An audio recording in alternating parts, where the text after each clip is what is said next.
I came to UCD this year because it looked like an interesting conference. I came for the last 2 years and found it quite inspirational. It's good to keep up with the things that people are thinking about, and unlike other conferences, because I'm from a technology background, this really touches on much deeper subjects.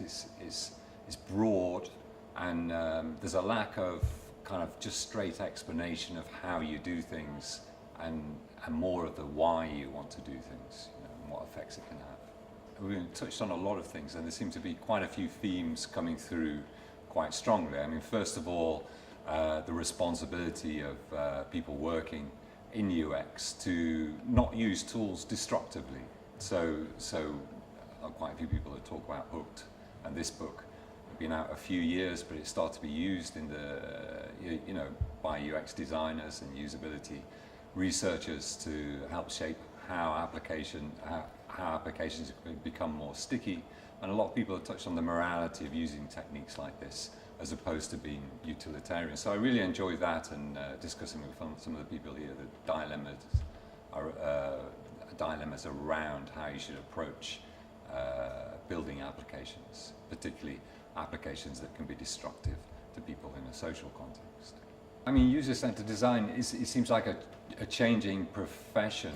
UCD is a conference that's really attracts people from a kind of broad range of professions. So they can be UX designers or researchers, or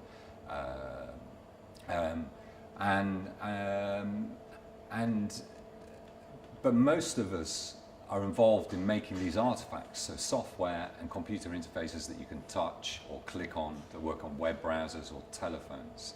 And the introduction of sensory technologies, sensors that record where you've been, for example, in your phone, and sensors that record your movement, voice recognition technologies, as two new ways to interact with machines, are changing the profession fundamentally. And it's requiring us to understand people much more. People in a much deeper way, not just how a person physically interacts with an object, but also what drives a person and where they are and how they move and how they think becomes much more relevant. And it's changing the profession, so I can see this continuing, and as we find very relevant and productive ways to use these new techniques, more of the focus for UCD, I can imagine, starts to become about understanding people and how they kind of enact their lives interacting with the technologies that we build.